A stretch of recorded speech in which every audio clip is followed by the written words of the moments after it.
আদিপুস্তকের প্রথম পাতা থেকেই সৃষ্টির গল্প জুগিয়েছে বিস্ময়, জন্ম দিয়েছে বিতর্ক এবং অগণিত ব্যাখ্যার। সেই গল্পের কেন্দ্রবিন্দুতে রয়েছেন ইভ, ঈশ্বরের হাতে গড়া, ইডেনে স্থাপিত এবং সকল জীবিতের জননী নামে পরিচিত। শতাব্দী ধরে তিনি পরিচিত প্রথম নারী, প্রথম বধূ, প্রথম মা হিসেবে। কিন্তু বাইবেলের এই বর্ণনায় যা দেখা যায় তার চেয়েও বেশি কিছু লুকিয়ে আছে। পরিচিত শ্লোকগুলোর আড়ালে রয়েছে প্রাচীন প্রতিধ্বনি, ভাষাগত সূত্র এবং ধর্মতাত্ত্বিক অন্তর্দৃষ্টি, যা আমাদের ধারণাকে চ্যালেঞ্জ করে এবং নতুন করে তাকাতে আমন্ত্রণ জানায়। সৃষ্টির দুটি বিবরণ কেন?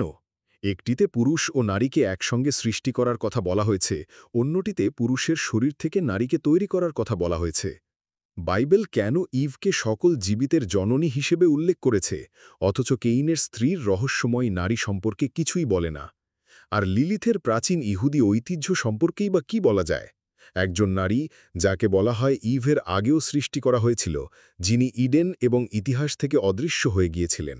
এই ভিডিওটি শাস্ত্রকে ভুল প্রমাণ করার জন্য নয়, বরং এর গভীরতা উন্মোচন করার জন্য। আজ আমরা শাস্ত্র এবং প্রাচীন ভাষার গভীরে ডুব দেব, ইভ, বাগান এবং তার আগে অন্য কোনো নারীর অস্তিত্বের সম্ভাবনা সম্পর্কে রহস্য উন্মোচন করতে। শেষ পর্যন্ত আমাদের সাথে থাকুন, এমন একটি মোড়ের জন্য যা বাইবেল পড়ার আপনার দৃষ্টিভঙ্গি চিরতরে বদলে দিতে পারে। চলুন শুরু করা যাক।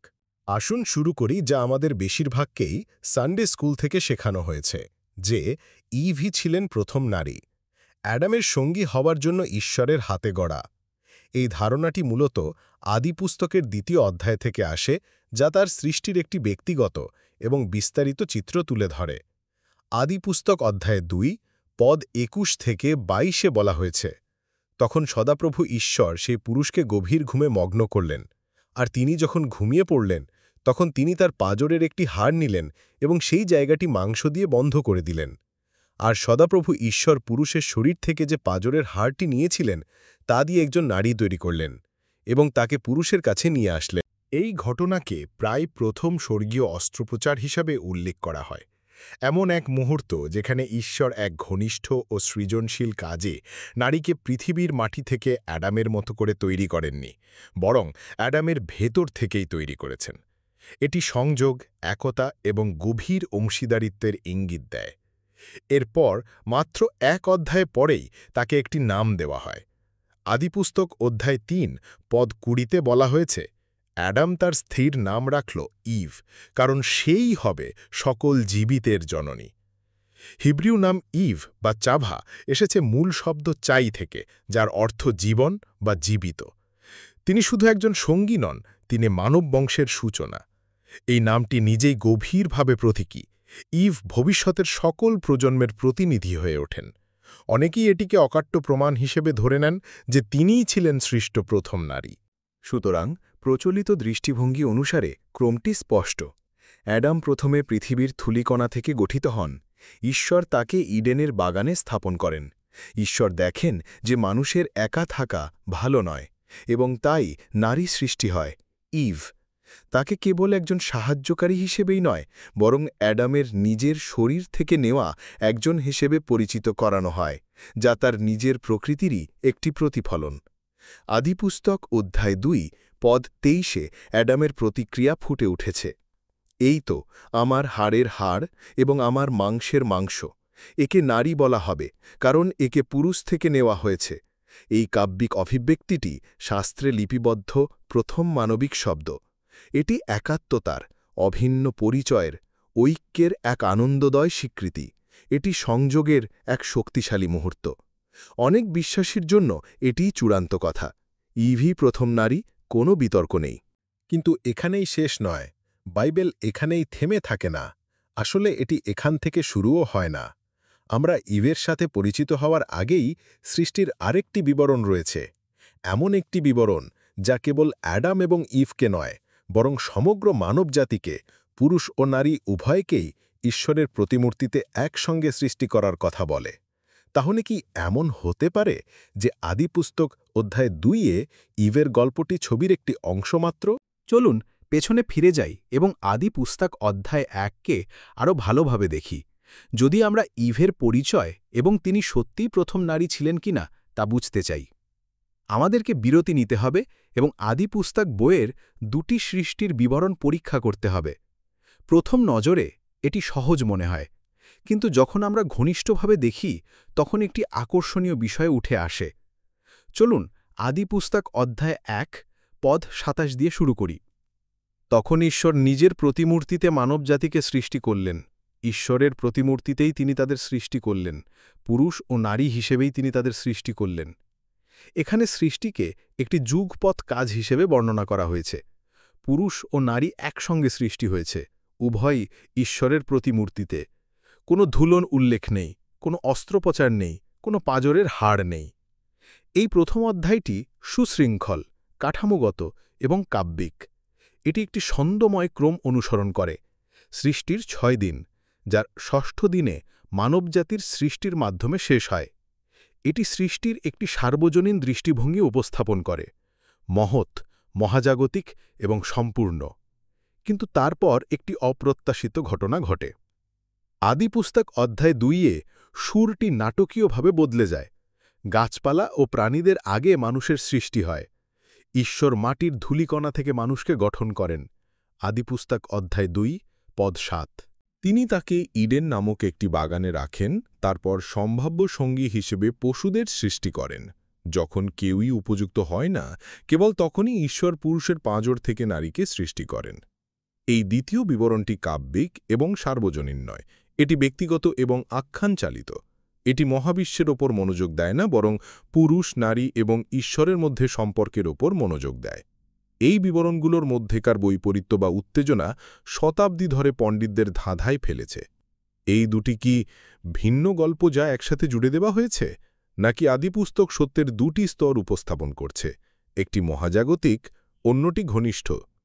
প্রাচীন ইহুদি ব্যাখ্যাকারীরাও এটি লক্ষ্য করেছিলেন। তালমুদ এবং মিদ্রাসের কিছু প্রাচীন রাব্বি প্রস্তাবন করেছিলেন যে আদিপুস্তক 1 এবং আদিপুস্তক 2 সৃষ্টির দুটি পৃথক কাজ বর্ণনা করে। কেউ এমনকি জিজ্ঞাসা করেছিলেন, আদিপুস্তক 1-এ সৃষ্ট একজন প্রথম নারী এবং আদিপুস্তক 2-এ অন্য একজন ইভ কি থাকতে পারে? আর এখানেই রহস্য আরও ঘনীভূত হয়। নির্দিষ্ট কিছু রাব্বিদের ঐতিহ্য অনুসারে, বিশেষ করে মধ্যযুগীয় ইহুদি লোককাহিনীতে, ইভেল আগে সত্যিই একজন নারী ছিলেন। তার নাম লিলিথ। লিলিথ কে ছিলেন? লিলিথের ধারণাটি সরাসরি আদিপুস্তক থেকে আসে না, বরং বাইবেল পরবর্তী গ্রন্থ যেমন বেন সিরার বর্ণমালা থেকে আসে, যা সম্ভবত খ্রিস্টীয় 8ম থেকে 10ম শতাব্দীর মধ্যে লেখা হয়েছিল। এই গ্রন্থে লিলিথকে প্রথম নারী হিসেবে বর্ণনা করা হয়েছে, অ্যাডামের মতোই একই ধূলিকণা থেকে এবং একই সময় সৃষ্ট। কিন্তু তিনি অ্যাডামের অধীন হতে অস্বীকার করেন, ঘোষণা করেন যে তারা সমান। কিংবদন্তি অনুসারে লিলিথ শাসিত হওয়ার পরিবর্তে বাগান ছেড়ে চলে গিয়েছিলেন। তিনি পালিয়ে যান এবং ঈশ্বর তাকে প্রতিস্থাপন করার জন্য ইভকে সৃষ্টি করেন, এমন একজনকে যিনি পৃথিবী থেকে নয়, বরং অ্যাডামের নিজের শরীর থেকে তৈরি, যা একতা ও অধীনতার প্রতীক। কিছু রাব্বি এটিকে আদিপুস্তক 1 এবং আদিপুস্তক 2-এর মধ্যে সামঞ্জস্য বিধানের একটি উপায় হিসেবে দেখেছিলেন। লিলিথ ছিলেন আদিপুস্তক 1-এর নারী, আর ইভ ছিলেন আদিপুস্তক 2-এর নারী। এখন আপনি জিজ্ঞাসা করতে পারেন, 1 মিনিট, যদি এটি সত্যি হয় তবে বাইবেলে লিলিথ কোথায়? আকর্ষণীয়ভাবে একটি রহস্যময় উপস্থিতি রয়েছে, সম্ভবত যিশায়ার বইতে। যিশায়া অধ্যায় 34 পদ 14। বন্য পশুরা হায়েনাদের সঙ্গে মিলিত হবে, ছাগল দানব তার সঙ্গীকে ডাকবে। সেখানে লিলিথও বিশ্রাম করবে এবং নিজের জন্য একটি বিশ্রামের জায়গা খুঁজে পাবে। হিব্রু শব্দটি হল লিলিথ বা লেইলিথ, যা কিছু সংস্করণে রাতের প্রাণী বা প্যাঁচা হিসেবে অনুবাদ করা হয়েছে। পণ্ডিতরা এর অর্থ নিয়ে বিতর্ক করেন, কিন্তু অনেকেই একমত যে এটি একই পৌরাণিক চরিত্রের উল্লেখ করতে পারে। সময়ের সাথে সাথে লিলিথ বিদ্রোহ, স্বাধীনতা এবং অদম্য নারীত্বের প্রতীক হয়ে ওঠেন। পরবর্তী গুপ্তবিদ্যায় তাকে একজন রাক্ষসী হিসেবে চিত্রিত করা হয়েছিল। কিন্তু মূলত তিনি হয়তো অন্য কিছুর প্রতিনিধিত্ব করেছিলেন, অ্যাডামের সমান একজন নারী। তাহলে এই সব কিছুর অর্থ কি? আদিপুস্তক কি নীরবে, পরোক্ষভাবে একটি গভীর, স্তরীযুক্ত সৃষ্টির গল্পের ইঙ্গিত দিচ্ছে? এমন একটি গল্প যেখানে কেবল পুরুষের পরে সৃষ্ট একজন নারী নয়, বরং সম্ভবত তারও আগে একজন ছিলেন, যার গল্প ধর্মগ্রন্থ থেকে বাদ দেওয়া হয়েছে। আসুন পরের অংশে আরও গভীরে যাই। আমরা দেখব মূল হিব্রু ভাষা আমাদের কি বলে এবং কিভাবে কয়েকটি মূল শব্দ এই রহস্যের চাবিকাঠি ধারণ করতে পারে। এখন আমরা মানব উৎপত্তির গল্পের সাথে সম্পর্কিত সবচেয়ে বিতর্কিত এবং আকর্ষণীয় চরিত্রগুলোর একটিতে আসি, লিলিথ। তার নাম আদি পুস্তক বইয়ে কোথাও নেই, তবুও ইহুদি লোককাহিনী, রহস্যময় লেখা এবং শতাব্দীর ধর্মতাত্ত্বিক জল্পনায় তার উপস্থিতি বিশাল। তাহলে তিনি কে ছিলেন? একটি পৌরাণিক কাহিনী, একটি রাক্ষস, নাকি মূল সৃষ্টির গল্পের একটি ভুলে যাওয়া অংশ? লিলিথের সবচেয়ে পরিচিত বিবরণটি একটি ইহুদি গ্রন্থ থেকে এসেছে, যা বেন শিরার বর্ণমালা নামে পরিচিত, সম্ভবত খ্রিস্টীয় অষ্টম এবং দশম শতাব্দীর মধ্যে লেখা। যদিও এটি বাইবেলের অংশ নয়, এটি আদিপুস্তক ১ এবং আদিপুস্তক ২ এর সৃষ্টির বিবরণের মধ্যেকার বৈপরীত্য ব্যাখ্যা করার চেষ্টা করে। অ্যাডামের প্রথম স্ত্রী হিসেবে লিলিথকে উপস্থাপন করে। এই বিবরণ অনুসারে যখন ঈশ্বর অ্যাডামকে সৃষ্টি করেন, তিনি পৃথিবীর ধূলিকণা থেকে লিলিথকেও সৃষ্টি করেন, ঠিক যেমন তিনি অ্যাডামকে সৃষ্টি করেছিলেন। কিন্তু যখন তারা একসাথে থাকার চেষ্টা করে, লিলিথ অ্যাডামের নিচে শুতে অস্বীকার করে। আমরা সমান, সে বলল, আমরা দুজনেই পৃথিবী থেকে সৃষ্ট হয়েছি। গল্পটি এগোয়। লিলিথ অধীন হতে অনিচ্ছক ঈশ্বরের ঐশ্বর্গিক নাম উচ্চারণ করে, যা আধ্যাত্মিক শক্তি ও কর্তৃত্বের প্রতীক, এবং ইডেন থেকে পালিয়ে যায়। সে অসমতার চেয়ে নির্বাসন বেছে নেয়। গল্পে ঈশ্বর তাকে ফিরিয়ে আনার জন্য ফেরেশতাদের পাঠান, কিন্তু সে প্রত্যাখ্যান করে এবং অ্যাডামের পাঁজরের হাড় থেকে এক নতুন নারী ইভ সৃষ্টি হয়, একজন আরও অনুগত সঙ্গী। লিলিথের গল্পটিকে প্রায় প্রতীকীভাবে দেখা হয়েছে। নারী স্বাধীনতার একটি প্রতিরূপ, পুরুষাধিপত্যের প্রতি একটি চ্যালেঞ্জ, বা এমনকি বিদ্রোহের বিরুদ্ধে একটি সতর্কতামূলক গল্প হিসেবে। কিন্তু কিছু পণ্ডিত মনে করেন যে তার গল্পটি আরও অনেক পুরনো ঐতিহ্যের মধ্যে নিহিত থাকতে পারে, একটি হারিয়ে যাওয়া সৃষ্টির স্মৃতির মতো। অ্যাডাম এবং নারীর মধ্যে কি সম্ভবত একটি পুরনো অংশীদারিত্বের চেষ্টা ছিল, যা ঐক্যের পরিবর্তে বিভাজনে শেষ হয়েছিল? আকর্ষণীয়ভাবে লিলিথ হিব্রু বাইবেলে উপস্থিত, যদিও মাত্র একবার এবং আদিপুস্তকে নয়। ঈশানিয়া অধ্যায় ৩৪, পদ ১৪, বন্য পশুরা হায়েনাদের সঙ্গে মিলিত হবে, ছাগল দানবরা একে অপরকে ডাকবে। সেখানে লিলিথ বিশ্রাম করবে এবং বিশ্রামের জন্য একটি জায়গা খুঁজে পাবে। হিব্রু পাঠে আক্ষরিক অর্থেই লিলিথ বা লেইলিথ বলা হয়েছে। বেশিরভাগ আধুনিক বাইবেল অনুবাদ এটিকে নাতের প্রাণী, প্যাঁচা বা নাতের দানব হিসেবে অনুবাদ করে। কিন্তু হিব্রু ঐতিহ্যে এটি কেবল কোনো নিশাচর প্রাণী নয়। লিলিথকে একটি রাতে বিচরণকারী নারী আত্মা হিসেবে বিশ্বাস করা হতো, যা প্রায়শই মরুভূমি, বিপদ এবং আধ্যাত্মিক জগতের সাথে যুক্ত। মেসোপটেমীয় পৌরাণিক কাহিনীতে, যা সম্পর্কে হিব্রুরা সাংস্কৃতিকভাবে সচেতন ছিল, সেখানে লিলিতু নামক নারী দানবও ছিল, যারা রাতে ঘুরে বেড়াত বলে পরিচিত ছিল। তাহলে আমরা এখানে আসলে কি নিয়ে আলোচনা করছি? অনেক পণ্ডিত যুক্তি দেন যে লিলিথ হল পৌরাণিক কাহিনী, একটি লোককথার চরিত্র, যা পরে ইহুদি রহস্যবাদ এবং নৈতিক শিক্ষায় যুক্ত করা হয়েছে। কিন্তু অন্যরা আরও আকর্ষণীয় একটি প্রস্তাব দেন।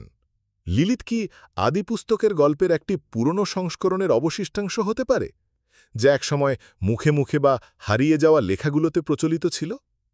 তিনি কি একজন বিস্মৃত চরিত্র হতে পারেন, এমন কেউ যিনি আদিপুস্তক ১-এ সমকক্ষ হিসেবে সৃষ্ট হয়েছিলেন, কিন্তু পরে তাকে সরিয়ে দেওয়া হয়েছে, প্রতিস্থাপিত করা হয়েছে এবং তার গল্পটি ধর্মগ্রন্থ থেকে মুছে ফেলা হয়েছে? লিলিথের কাহিনী বেন সিরার বর্ণমালা দিয়ে শেষ হয় না। তিনি জোহার নামক ইহুদি কাব্বালিস্টিক গ্রন্থেও উপস্থিত, যেখানে তাকে একজন প্রলুব্ধকারী বা শয়তানি চরিত্র হিসেবে বর্ণনা করা হয়েছে। নস্টিক গ্রন্থগুলোতে তিনি কখনো কখনো শক্তি, জ্ঞান বা মহাজাগতিক বিদ্রোহের ভূমিকা পালন করেন। মধ্যযুগীয় খ্রিস্টীয় দানববিদ্যায় তিনি কাম ও প্রলোভনের প্রতীক হয়ে ওঠেন। কিন্তু মূলত তিনি হয়তো মোটেও মন্দ ছিলেন না। তিনি হয়তো সমান, স্বাধীন, অ্যাদামের জগতের জন্য একটু বেশি শক্তিশালী ছিলেন। আর এটিই বড় প্রশ্নটি উত্থাপন করে, লিলিথ কি কেবল একটি সতর্কতামূলক গল্প ছিল, নাকি তিনি হতে পারেন প্রথম নারী, অ্যাডামের পাশে সৃষ্ট, কিন্তু পরে সময়ের স্রোতে হারিয়ে গেছেন। আদিপুরুস্তকের লুকানো সত্য উন্মোচন করতে আমরা কেবল ইংরেজি অনুবাদের উপর নির্ভর করতে পারি না। আমাদের মূল হিব্রু ভাষায় ফিরে যেতে হবে, কারণ কখনো কখনো মাত্র একটি শব্দ, একটি অক্ষর, একটি অনুচ্ছেদের সম্পূর্ণ অর্থ বদলে দিতে পারে। আসুন শুরু থেকে শুরু করি। আদিপুস্তক অধ্যায়ে 1 পদ 27 বলা হয়েছে, তখন ঈশ্বর নিজের প্রতিমূর্তিতে মানুষকে সৃষ্টি করলেন। ঈশ্বরের প্রতিমূর্তিতেই তিনি তাকে সৃষ্টি করলেন। পুরুষ ও নারী হিসেবেই তিনি তাদের সৃষ্টি করলেন। এখানে মানুষ হিসেবে অনুদিত শব্দটি হল অ্যাডাম, কিন্তু হিব্রু ভাষায় এটি কেবল একটি নাম নয়। এর অর্থ হতে পারে মানবতা, মানবজাতি বা সাধারণভাবে মানুষ। আসলে অনেক পণ্ডিত যুক্তি দেন যে এই প্রসঙ্গে অ্যাডাম একটি লিঙ্গ নিরপেক্ষ মানুষকে বোঝায়, অগত্য পুরুষ নয়, শুধু মানুষ। সুতরাং যখন আয়াতে বলা হয় পুরুষ ও নারী হিসেবেই তিনি তাদের সৃষ্টি করলেন, তখন জাকার এবং নেকাবা শব্দ দুটি ব্যবহার করা হয়। এগুলি বাইনারি জৈবিক শব্দ, যা শাস্ত্রে অন্য কোথাও পশু এবং মানুষ উভয়ের জন্য ব্যবহৃত হয়েছে। এগুলি শারীরিক গঠন বর্ণনা করে, পরিচয় বা শ্রেণীবিন্যাস নয়, এবং গুরুত্বপূর্ণভাবে তারা একই মুহূর্তে ঐক্যে একসাথে আবির্ভূত হয়। এটি দৃঢ়ভাবে বোঝায় যে পুরুষ ও নারী উভয়কেই আদিপুস্তক একই সময়ে সৃষ্টি করা হয়েছিল, প্রতিমূর্তিতে সমান, মর্যাদায় সমান, উৎপত্তিতে সমান। এবার এর সাথে আদিপুস্তক 2 এর তুলনা করুন। এখানেই বিষয়টি আকর্ষণীয় হয়ে ওঠে। আদিপুস্তক অধ্যায় 2 পদ 7 আমরা পড়ি, তখন সদাপ্রভু ঈশ্বর ভূমির ধূলিকণা থেকে একজন মানুষ তৈরি করলেন এবং তার নাসারন্ধ্রে জীবনের শ্বাস ফুঁকে দিলেন। এখানে আবার অ্যাডাম শব্দটি ব্যবহার করা হয়েছে, কিন্তু এখন এটি একটি আরও নির্দিষ্ট পুরুষকেন্দ্রিক প্রেক্ষাপটে, এবং হিব্রু ভাষায় ভূমি শব্দটি হল আদামা বা অ্যাডামা, যা একই মূল শব্দের স্ত্রীলিঙ্গ রূপ।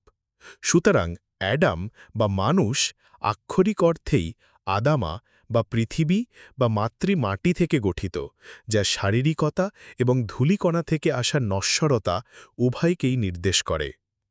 এরপর আদিপুস্তক অধ্যায় 2 পদ 21 থেকে 22 আমরা পাই, তখন সদাপ্রভু ঈশ্বর সেই পুরুষকে গভীর ঘুমে মগ্ন করলেন, আর তিনি যখন ঘুমিয়ে পড়লেন তিনি তার পাঁজরের একটি হাড় নিলেন এবং সেই জায়গাটি মাংস দিয়ে বন্ধ করে দিলেন। তখন সদাপ্রভু ঈশ্বর পাঁজরের হাড় থেকে একজন নারী তৈরি করলেন। কিন্তু এখানেই মূল বিষয়। পাঁজর হিসেবে অনুদিত হিব্রু শব্দটি হল সেলা, এবং এই শব্দটির অর্থ কেবল পাঁজর নয়। আসলে বাইবেলের অন্য কোথাও এটি চুক্তি সিন্ধুকের পাশ, যাত্রাপুস্তক অধ্যায় 25 পদ 12, পর্বতের পাশ, মন্দিরের পাশের কক্ষগুলো বর্ণনা করতে ব্যবহৃত হয়েছে। তাহলে কি হবে যদি ঈশ্বর শুধু একটি পাঁজরের হাড় সরিয়ে না নেন, বরং একটি পুরো পাশ, অ্যাডামের একটি সম্পূর্ণ অর্ধেক নিয়ে থাকেন? এটি আরও গভীর কিছুর ইঙ্গিত দেবে। কোনো পুরুষের একটি ছোট নিষ্ক্রিয় অংশ থেকে তৈরি নারী নয়, বরং একই সত্তা থেকে বিভক্ত একটি সত্তা, প্রতিটি দিক থেকেই সমান, একটি সত্তার দুটি ভাগে বিভাজন। এই তো আমার হাড়ের হাড় এবং আমার মাংসের মাংস, অ্যাডাম বলেন আদিপুস্তক অধ্যায় 2 পদ 23। এটি একটি ক্ষুদ্র অংশ নয়, একটি গৌণ সত্তা নয়, বরং তার নিজেরই একটি প্রতিফলন। এবং আদিপুস্তক 1কে আবার বিবেচনা করুন।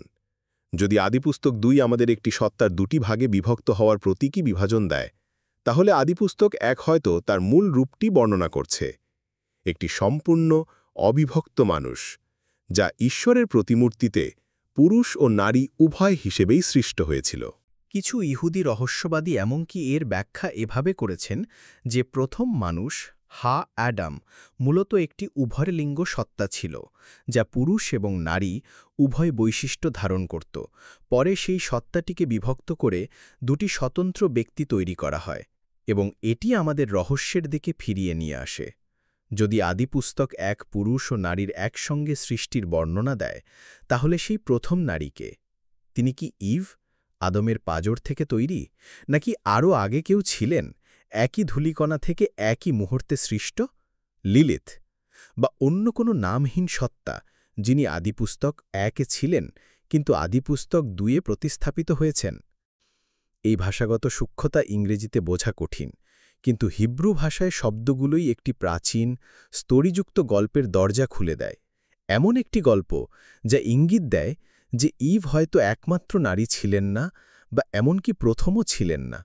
আসুন এখন ইতিহাস এবং ধর্মতত্ত্বে প্রবেশ করি, দেখতে যে কিভাবে প্রাচীন ব্যাখ্যাকারীরা এই রহস্যগুলোর সাথে লড়াই করেছিলেন এবং কিভাবে গির্জা সৃষ্টির দুটি বিবরণের মধ্যে সামঞ্জস্য বিধানের চেষ্টা করেছিল। ইভের পরিচয়ের রহস্য কেবল আধুনিক বিতর্কের জন্ম দেয়নি, এটি প্রাচীন গির্জার ফাঁড়ার, ইহুদি ধর্মতাত্ত্বিক এবং এমনকি প্রাচীন ধর্মবিরোধী আন্দোলনগুলোকেও গভীরভাবে ভাবিয়েছিল। তারাও আদিপুস্তক 1 এবং 2-এর দ্বৈত সৃষ্টির বিবরণ নিয়ে লড়াই করেছিল।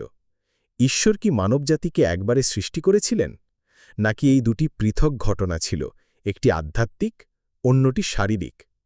আসুন এই ধাঁধাটি কিভাবে ধর্মতত্ত্ব এবং গির্জার ইতিহাসের শতাব্দী ধরে প্রতিধ্বনিত হয়েছে তা অনুসন্ধান করি। প্রাচীন খ্রিস্টীয় চিন্তাধারার সবচেয়ে প্রভাবশালী কণ্ঠস্বরগুলোর মধ্যে একজন ছিলেন হিপ্পোর অগাস্টিন, যিনি 4র্থ এবং 5ম শতাব্দীতে লিখেছিলেন। অগাস্টিন একটি দ্বৈত স্তরীয় ব্যাখ্যার প্রস্তাব করেছিলেন। তিনি বলেছিলেন, আদিপুস্তক এক আত্মার বা মানব প্রকৃতির সৃষ্টি বর্ণনা করে, একটি আধ্যাত্মিক অদৃশ্য কাজ। অন্যদিকে আদিপুস্তক 2 একটি শারীরিক এবং ঐতিহাসিক বিবরণ দেয়, যেখানে বিস্তারিতভাবে বলা হয়েছে কিভাবে প্রথম মানুষ সময় এবং স্থানের মধ্যে গঠিত হয়েছিল। তার রচনা আদিপুস্তকের আক্ষরিক অর্থে অগাস্টিন যুক্তি দিয়েছিলেন যে এই দুটি অধ্যায় পরস্পর বিরোধী নয়, বরং পরিপূরক। যা এক অংশে লুপকভাবে বলা হয়েছে, তা অন্য অংশে আরও আক্ষরিকভাবে ব্যাখ্যা করা হতে পারে। অন্য কথায়, আদিপুস্তক 1 আমাদের দেখাতে পারে যে আমরা ঈশ্বরের প্রতিমূর্তিতে কি, যখন আদিপুস্তক 2 দেখায় যে আমরা কিভাবে মাংসে পরিণত হলাম। অন্যান্য প্রাচীন ধর্মতাত্ত্বিকদের ভিন্ন ভিন্ন দৃষ্টিভঙ্গি ছিল। অরিজেন বিশ্বাস করতেন যে মূল মানুষ একটি আধ্যাত্মিক সত্তা ছিল, যা পরে পতনের কারণে মাংসে আবৃত হয়েছিল, একটি ধারণা যা নস্টিক চিন্তাধারার দিকে ঝুঁকেছিল। অন্যদিকে আইরেনিয়াস এই বিবরণগুলোর ঐক্যের পক্ষে ছিলেন, জোর দিয়েছিলেন যে ইভ সত্যিই প্রথম নারী ছিলেন, বিশেষভাবে ঈশ্বরের পরিত্রাণের পরিকল্পনার জন্য গঠিত। কিন্তু গোড়ামির মধ্যেও বিতর্কের অবকাশ ছিল। কিছু চিন্তাবিদ অনুমান করেছিলেন যে আদিপুস্তক 1-এর পুরুষ ও নারীর উল্লেখটি বিশেষভাবে আদম এবং ইভকে নিয়ে নাও হতে পারে, বরং একটি বৃহত্তর অর্থে মানবতাকে নিয়ে হতে পারে। এমন কি হতে পারে যে আদিপুস্তক 2-এ নথিভুক্ত হবার আগেই অন্যরাও সৃষ্ট হয়েছিল? এখন আসুন আরও বিতর্কিত অঞ্চলে প্রবেশ করি। নস্টিক নামে পরিচিত কিছু প্রাচীন খ্রিস্টীয় সম্প্রদায়গুলোর ভিন্ন ধরনের দৃষ্টিভঙ্গি ছিল। এই দলগুলো একটি গোপন জ্ঞানে বা নোসিসে বিশ্বাস করত, যা শাস্ত্রের পেছনের লুকানো সত্য প্রকাশ করে। যোহনের অ্যাপোক্রিফানে, যা নাগ হাম্মাদি লাইব্রেরিতে পাওয়া 2য় শতাব্দীর একটি নস্টিক গসপেল, আমরা একাধিক ইভের কথা পড়ি। একটি হল আধ্যাত্মিক ইভ, যা উচ্চতর জগতে সৃষ্ট, বিশুদ্ধ, উজ্জ্বল এবং স্বর্গীয়। অন্যটি হল শারীরিক ইভ, যা বস্তুগত জগতের জন্য তৈরি, দুঃখ ও ক্ষয়ের অধীন। এই দৃষ্টিভঙ্গিতে শারীরিক ইভ ছিল এক ধরনের অপূর্ণ অনুলিপি, আত্মার জন্য একটি পাত্র। এই লেখাগুলো মূলধারার গির্জা দ্বারা গৃহীত হয়নি এবং ধর্মবিরোধী হিসেবে চিহ্নিত হয়েছিল। কিন্তু তারা দেখায় যে প্রাচীন বিশ্বাসীরা আদিপুস্তকের গল্পের জটিলতা নিয়ে কতটা গভীরভাবে চিন্তা করছিলেন। তাহলে এটি আমাদের কোথায় নিয়ে যায়? যদি প্রাচীন গির্জা এই প্রশ্নগুলো নিয়ে বিতর্ক করে থাকে, যদি ইহুদি লোককাহিনী ইভের আগে একজন প্রথম নারীর কথা বলে, যদি নস্টিক গ্রন্থগুলো একাধিক ইভের কল্পনা করে থাকে, তাহলে হয়তো এই ধারণাটি যে ইভ একমাত্র বা এমনকি প্রথম নারী ছিলেন না, তা যতটা উগ্র মনে হয় ততটা নয়। হ্যাঁ, এটি প্রচলিত পাঠকে চ্যালেঞ্জ করে। হ্যাঁ, এটি আমাদের অনুমানকে প্রসারিত করে। কিন্তু এটি কি ধর্মবিরোধী? অগত্যা নয়। আসুন পাঠ্যটি নিজেই আরেকবার দেখি। আদিপুস্তক অধ্যায় 3 পদ 20-তে বলা হয়েছে, অ্যাডাম তার স্ত্রীর নাম রাখল ইভ, কারণ সেই হবে সকল জীবিতের জননী। এই শ্লোকটি তাদের জন্য ভিত্তিপ্রস্তর, যারা জোর দিয়ে বলেন যে ইভই ছিলেন প্রথম এবং একমাত্র নারী। কিন্তু আসুন আরও ঘনিষ্ঠভাবে দেখি। হিব্রু ভাষায় জীবিত শব্দটি হল চাই, যা জীবন, জীবিত বা যারা বেঁচে থাকে এমন একটি ব্যাপক অর্থ বোঝায়। এতে বলা হয়নি যে ঈভ সকল সৃষ্ট সত্তা বা সকল মানুষ বা এমনকি সকল আত্মার জননী ছিলেন। এতে বলা হয়েছে তিনি হবেন সকল জীবিতের জননী। এর অর্থ কি হতে পারে? চুক্তির বংশের মধ্যে সকল জীবিত, যারা আধ্যাত্মিক জীবনের শ্বাস বহন করে, অথবা কেবল অ্যাডামের সাথে তার মিলনের মাধ্যমে যারা বংশধর হয়েছে? এবং এর বিপরীতে কি অন্য বংশ, অন্য সত্তা, অন্য নারী থাকতে পারে যারা আদি পুস্তকের চুক্তির গল্পে অন্তর্ভুক্ত নয়? এটি একটি শক্তিশালী ধর্মতাত্ত্বিক প্রশ্ন উত্থাপন করে। কি হবে যদি ঈভ সৃষ্ট প্রথম নারী না হয়ে বরং ঈশ্বরের পরিত্রাণের পরিকল্পনার বংশের প্রথম নারী হন? প্রথমজন, যার বংশধররা নূহ, আব্রাহাম, দাউদ এবং অবশেষে যীশু খ্রিস্টের দিকে নিয়ে যাবে? ঈভের রহস্য কেবল ইতিহাসের প্রশ্ন নয়, এটি উদ্দেশ্যের প্রশ্ন। এখন আসুন আরও গভীরে যাই, কেইনের স্ত্রীর অদ্ভুত ঘটনা এবং ইডেনের বাইরের অদ্ভুত মানুষদের নিয়ে। তারা কি একটি বিস্মৃত সৃষ্টির অবশিষ্টাংশ হতে পারে? কি হবে যদি অ্যাডাম এবং ঈভ পৃথিবীর বুকে হাঁটা প্রথম মানুষ না হন, বরং একটি নতুন সূচনার প্রথম হন, একটি পুনরুদ্ধার করা জগতে একটি চুক্তিভিত্তিক মানবতা? এবার আসুন বিবেচনা করি ঈশ্বর আদিপুস্তক অধ্যায় ১ পদ ২৮ কি বলেছেন। আদিপুস্তক ১-এ সৃষ্ট পুরুষ ও নারীকে উদ্দেশ্য করে তিনি বলেছেন, ফলবান হও এবং বংশবৃদ্ধি করো, পৃথিবী পূর্ণ করো এবং তা বশীভূত করো। এই আদেশটি কয়েকটি বিষয় ধরে নেয়, যে পৃথিবী বসবাসের জন্য প্রস্তুত, যে সেখানে যাওয়ার জায়গা আছে, পূর্ণ করার জন্য ভূমি আছে এবং সম্ভবত অন্যরাও ইতিমধ্যে উপস্থিত থাকতে পারেন। কিন্তু যখন আমরা আদি পুস্তক ২-এর পাতায় আসি, অ্যাডামকে একটি নির্দিষ্ট স্থানে রাখা হয়েছে, ইডেনের বাগান। ইডেন সমগ্র পৃথিবী নয়, এটি একটি পবিত্র স্থান, একটি সুরক্ষিত এলাকা। সুতরাং যদি অ্যাডাম এবং ঈভকে ইডেনে স্থাপন করা হয়, তাহলে এর মানে কি এই যে একটি বাইরের জগৎ ইতোমধ্যে বিদ্যমান ছিল, ইতোমধ্যে জনবসতিপূর্ণ ছিল? আসুন এই সূত্রটি অনুসরণ করি। কেইন অ্যাবেলকে হত্যা করার পর তাকে অভিশাপ দেওয়া হয় এবং ইডেনের পূর্বে তাড়িয়ে দেওয়া হয়। আদিপুস্তক অধ্যায় ৪ পদ ১৬-১৭। তখন কেইন সদাপ্রভুর উপস্থিতি থেকে বেরিয়ে গেলেন এবং ইডেনের পূর্বে নোদের দেশে বাস করলেন। কেইন তার স্ত্রীকে জানলেন এবং সে গর্ভবতী হয়ে হনককে জন্ম দিল। ১ মিনিট অপেক্ষা করুন, কেইনের স্ত্রী কোথা থেকে এলো? যদি সেই সময়ে সৃষ্ট একমাত্র মানুষ অ্যাডাম, ঈভ এবং তাদের ২ পুত্র কেইন এবং অ্যাবেল হন, তাহলে এই নারী কে ছিলেন? বাইবেল কখনো বলে না যে তিনি তার বোন ছিলেন। আসলে পাঠ্যটি আদিপুস্তক অধ্যায় ৫ পদ ৪-এর আগে কোনো কন্যার জন্মের উল্লেখ করে না। তাহলে কেইনের স্ত্রী কি রহস্যময়ভাবে আবির্ভূত হয়েছেন ইডেনের বাইরে একটি দেশে ইতোমধ্যে উপস্থিত, নোদের দেশে, যার অর্থ বিচরণ বা নির্বাসন? কেইনের স্ত্রী কি একটি ভিন্ন গোষ্ঠীর অংশ হতে পারতেন? আদিপুস্তক ১-এর সৃষ্টির বংশধর অ্যাডামের বংশ থেকে নয় এমন একটি জনগোষ্ঠী? এই প্রশ্নটি শতাব্দী ধরে বিতর্কের জন্ম দিয়েছে। কিছু পণ্ডিত যুক্তি দেন যে কেইন অবশ্যই তার বোন বা ভাগ্নিকে বিয়ে করেছিলেন, যিনি পরে পর্দার আড়ালে জন্মগ্রহণ করেছিলেন। কিন্তু অন্যরা অন্য একটি জনসংখ্যার উপস্থিতির পরামর্শ দেন, যারা আদিপুস্তক ১-এ সৃষ্ট হয়েছিলেন। এমনকি প্রথম শতাব্দীর ইহুদি ইতিহাসবিদ জোসেফাসও স্বীকার করেছেন যে অ্যাডাম এবং ঈভের অনেক সন্তান ছিল। তবুও সময় এবং ক্রমের প্রশ্নটি অস্পষ্ট থেকে যায়। তাহলে কি হবে যদি আদিপুস্তক ১ একটি নামহীন মানবজাতির সৃষ্টির বর্ণনা দেয় এবং আদিপুস্তক ২ একটি বিশেষ সৃষ্টিতে মনোনিবেশ করে? অ্যাডাম এবং ঈভকে কেবল বেঁচে থাকার জন্য নয়, বরং ঈশ্বরের সাথে একটি চুক্তিভিত্তিক সম্পর্কের জন্য তৈরি করা হয়েছিল। আদিপুস্তক অধ্যায় ৬ পদ ১-২-এ আরও ইঙ্গিত রয়েছে। আমরা পড়ি, যখন পৃথিবীতে মানুষের সংখ্যা বাড়তে শুরু করল, তখন ঈশ্বরের পুত্ররা দেখল যে মানুষের কন্যারা সুন্দর এবং তারা তাদের মধ্যে থেকে যাকে ইচ্ছা বিয়ে করল। এই ঈশ্বরের পুত্ররা কারা আর এই মানুষের কন্যারা কারা? এটি কি দুটি ভিন্ন বংশ, দুটি ভিন্ন উৎপত্তির দিকে ইঙ্গিত করতে পারে? একটি বংশ অ্যাডাম এবং ঈভ থেকে এবং অন্যটি তাদের আগে সৃষ্টদের থেকে, যারা এখন মিলেমিশে যাচ্ছে। এটি একটি কঠিন এবং রহস্যময় পাঠ্য। কিন্তু এটি দেখায় যে বাইবেল অন্যান্য সত্তার উপস্থিতি নিয়ে নীরব নয়। তাহলে প্রশ্নটি হল, যদি ইডেনের বাইরে অ্যাডাম এবং ইভের আগে সৃষ্ট অন্য মানুষ থাকে, তাহলে তাদের কি হয়েছিল? তারা কি কেবল বাইবেলের আখ্যান থেকে বাদ পড়েছিল? কারণ বাইবেল চুক্তির বংশের উপর মনোযোগ দেয়, যাদের থেকে ইসরায়েল এবং অবশেষে যিশু আসবেন।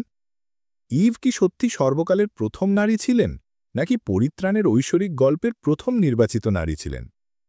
আসুন এই ধারণাটি আরও অনুসন্ধান করি। যখন আমরা এখন জিজ্ঞাসা করি যে ইভের অনন্যতা তার সময়ের নয়, বড়জোর আহ্বানে ছিল কিনে, কি হবে যদি ইভের রহস্যটি তার কখন সৃষ্টি হয়েছিল তা নিয়ে নয়, বরং কেন সৃষ্টি হয়েছিল তা নিয়ে হয়? কি হবে যদি আমরা এতদিন ভুল প্রশ্নটি করে থাকি? ইভ কি সৃষ্ট প্রথম নারী ছিলেন?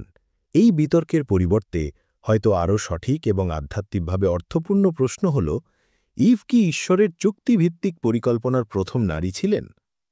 আসুন এটি কল্পনা করি। ইভ ছিলেন বিশ্বাসের বংশের প্রথম নারী, যাকে ঈশ্বর সেই প্রজন্মগুলোকে বহন করার জন্য বেছে নিয়েছিলেন, যা নূহ, আব্রাহাম, জাকাব, মোশি, দাউদ এবং অবশেষে যীশু খ্রিস্টের দিকে নিয়ে যাবে। তিনি সেই অর্থে সকল জীবিতের জননী, অগত্যিভাবে সকল জৈবিক মানবজাতির নয়, বরং পরিত্রাণের গল্পের সকল জীবিতের।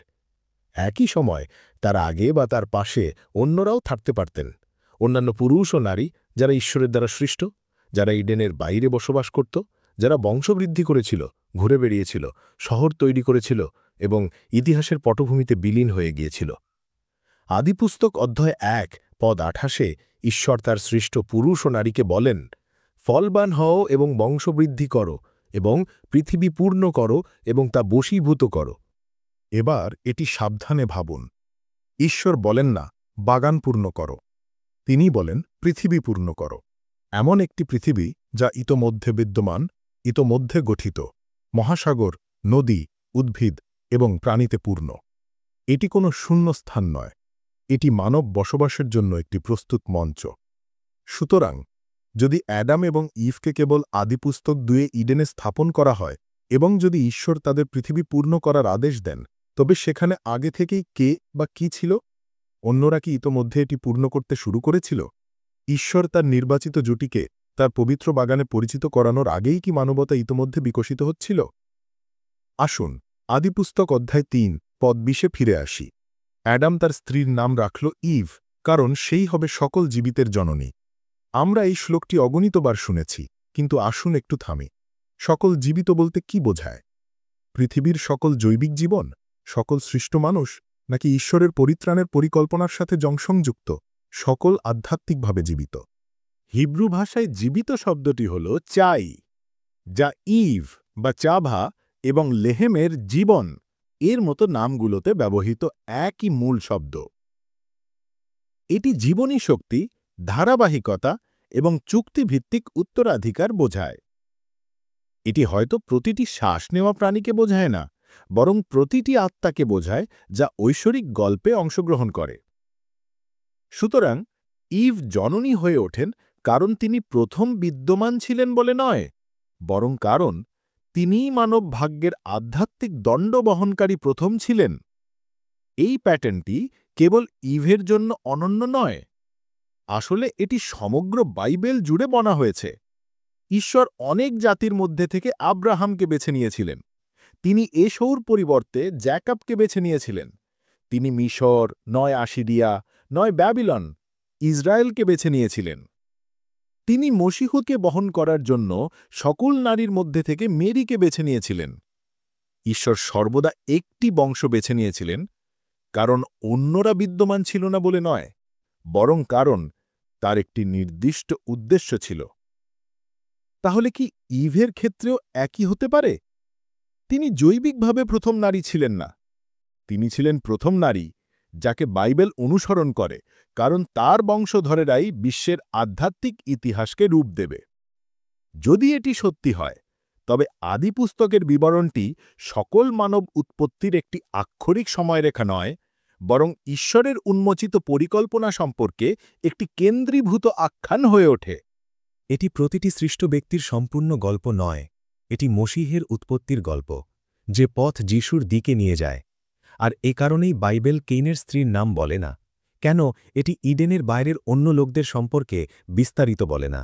কারণ মনোযোগ সবার ওপর নয়, এটি প্রতিজ্ঞার বংশের ওপর।